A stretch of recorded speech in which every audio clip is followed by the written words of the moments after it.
Well, that's not a good way to start off a 9-game road trip.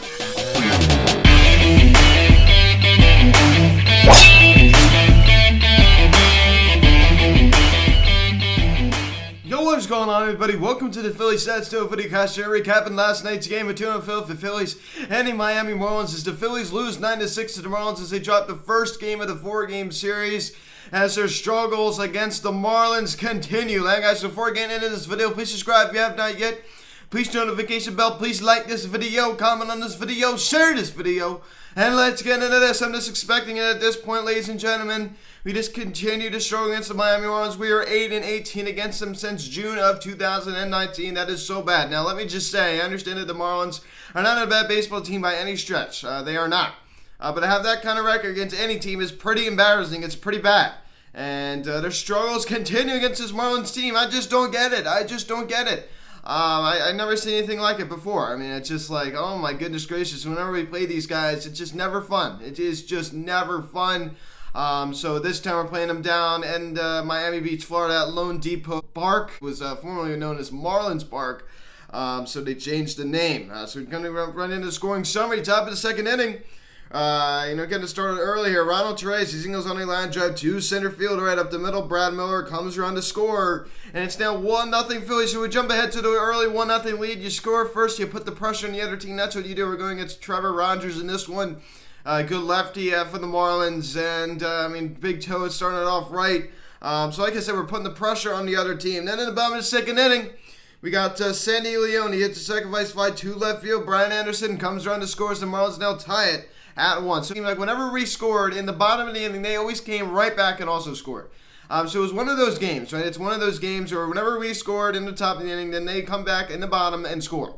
So it was just one of those games. And Alec Bohm, how many times I'm going to say he misplays. No, it's not the process. He misplays another ball last night. Another ball. It's just like the bad defense continues for Alec Bohm. I just don't. Every video I talk about it. Every video. I've never seen anything like this before. How bad this team is defensively is just terrible. And Rhys Hoskins makes an error last night too. So the bad defense continues, ladies and gentlemen. So the Marlins now tied up in 1. Then in the top of the third inning, Rhys Hoskins, he said it's a ground rule double.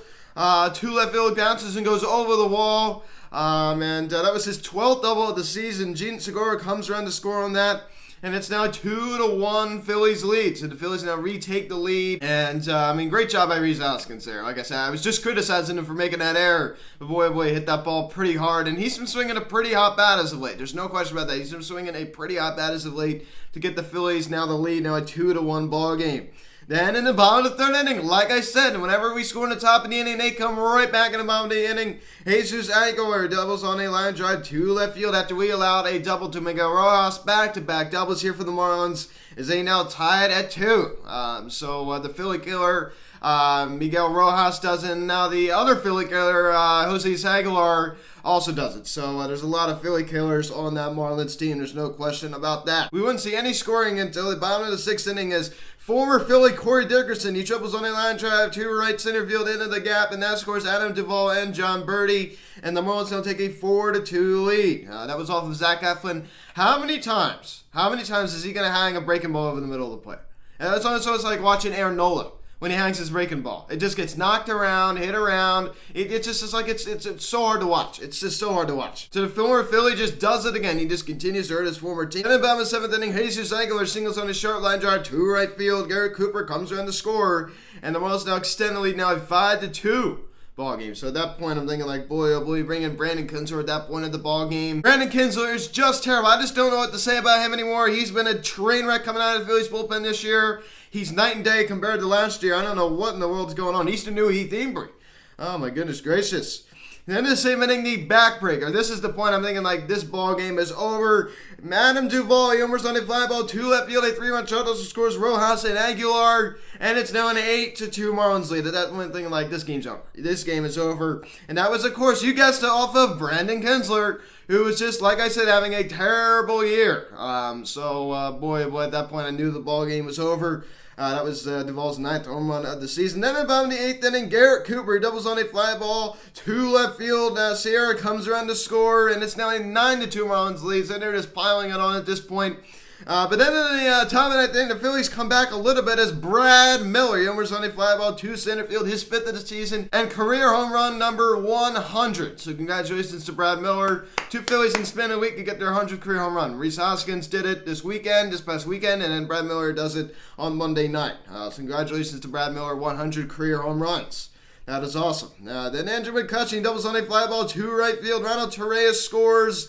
And it's now a 9-4 ball game, so we're getting a little bit closer. At least we put up a little bit of fight. If we lost 9-2, it'd been a little bit more heated, but at least we made some effort. This was too little, too late. And then Dubois grounded out the first base. Nick Maton came around to score, and it's now a 9-5 ball game. So, like I said, I mean, we're not going down quietly here. That's nice to see. I mean, at least the offense. I mean, it was too little, too late though.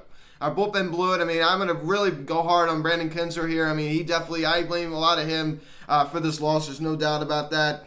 Then Gene Segura, Gene the hit machine, doubles on a line drive to left field. Andrew McCutcheon comes around the score. It's now a 9-6 ball game, and that'd be it for the Phils. And that'd be your final. 9-6 your final scores. The Marlins take game 1 of the 4-game series as the Phillies struggles against the Marlins continue. I tell you what, I've never seen a team struggle against this Marlins team so much. I just don't get it. Andrew McCutcheon with that ribby hit he got. Dubois, a rare hitless performance last night. It just goes to show you how good he's been. His average drops to 271. So he's been swinging a pretty hot bat as of late. And he did get the RBI ground out. Bryce Harper gets the night off last night. I mean, for the second straight day, I think that's well needed, right? I think that's what probably should happen. So back-to-back days, he got the day off, and I think that Joe Girardi said he's going to be back tonight. But I think that's the right choice. I mean, we all know Harper's been going bad at the plate right now. He's not doing a whole lot, so I think it's good to rest him up a little bit. But Gene Segura in the 3-hole collected 2 hits with the RBI double. Rhys Hoskins also collected 2 hits with the ribby double, the ground rule double. That was nice to see. But Alec Bohm, not only is he struggling defensively, another hitless performance. It's time to take action. It is time to take action. I'm tired of having this guy in the lineup every day when he goes hitless, makes an error at third base. I'm tired of it. I'm just so done with it. I understand I'm trying to give this guy a chance, but every video, I'm going hard on this guy. Every video, because it's hard not to. He's making all these errors. He's misplaying all these balls. He's going up and striking out all the time. He's not putting these... I mean, I understand he's got a little unlucky, a lot of line drives, right to people. I understand that, but there goes a point he's hitting 215. He's not hitting 270. He's hitting 215. He's not even getting on base. You can't justify him in the lineup right now. You just can't. He's a defensive liability. Action needs to be taken. I'm tired of it. I'm really just getting really sick of it. But Brad Miller, I'll tell you what, this guy needs to see more playing time. This is the guy that should be starting at third base right now. How I'm struggling. This is the guy when everybody comes back, DD, JT, this is the guy that should be starting at third base right now.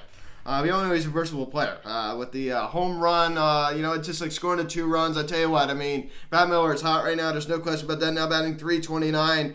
Andrew Knapp, another hitless performance, 3 strikeouts. This is why he does not play every day. Why is Marchand not seeing a little bit more time back there? I don't get it. I mean, Andrew Knapp is just, it seems like he's an automatic out right now. It's just like we all know. I think last year was just a fluke, right? Yeah, I saw him put up that good season last year. That was just a fluke. I'm starting to really think Andrew Knapp is just not that good. Ronald Torreyes, I'll tell you what, he's seen some playing time right now, and he's taken advantage of it. Collected the 2 hits and the RBI single in the top of the second inning. But Matt Joyce, I tell you what, he is in a really bad funk right now. We all know he did come back from the injury. But I understand he's a little unlucky. I mean, he hit that ball hard last night, but he needs to get it going. 0.91 batting average. At the bench, it's just really bad. Take a look at Zach Eflin's start last night. 6 innings, 6 hits, 4 runs. Only 3 of them were earned.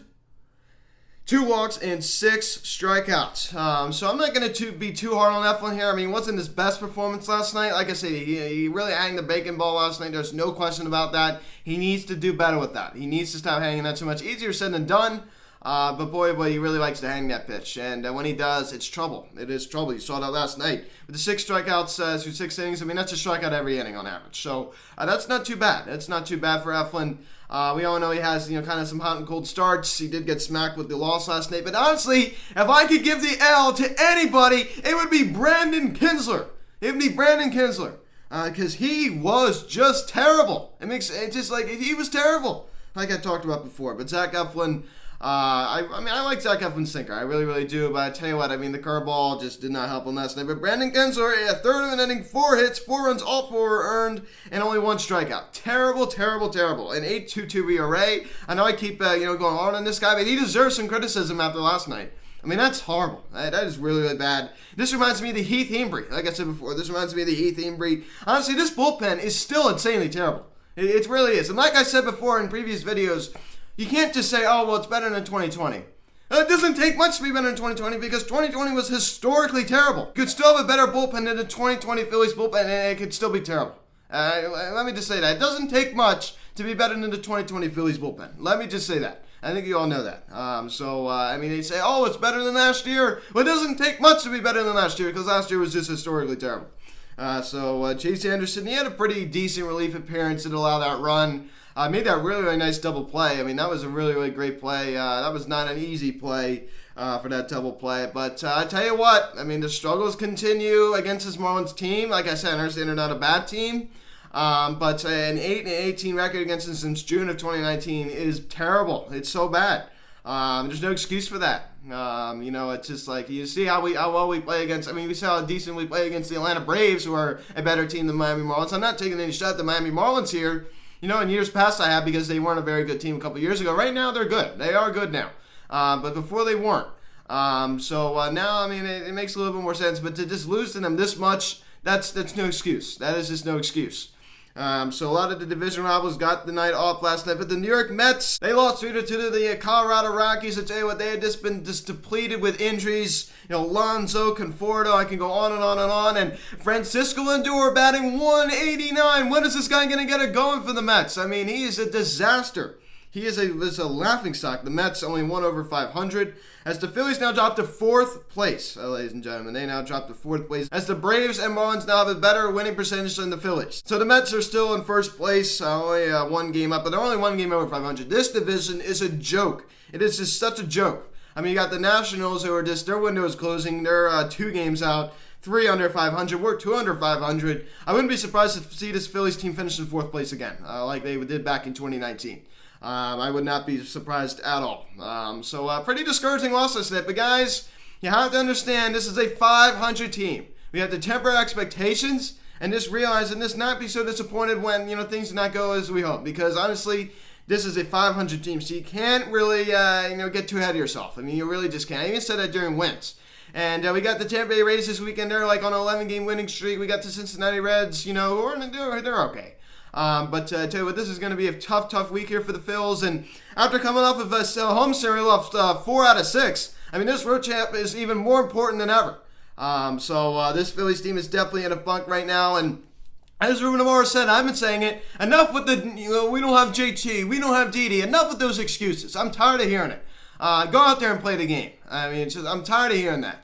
I understand it factors in a little bit, but there's still no excuse. You can't be getting in the woe is me attitude saying, oh, we don't have JT, we don't have Didi, Harper's not hot right now. Enough with that attitude. I'm tired of it. So guys, thanks so much for watching this video. Please subscribe if you have not yet. Please turn on the notification bell. Please like this video, comment on this video, share this video. Check out the social media link in the description section. At Phillies on Instagram, TikTok, and Instagram. Call or text 267-225-3392. Email me, philliesonstove@gmail.com. 6:40 start tonight against the Marlins at Lone Depot Park. Vince Velasquez 1-0 with a 3.52 ERA going against Alcantara. 2-3 with a 3.63 ERA.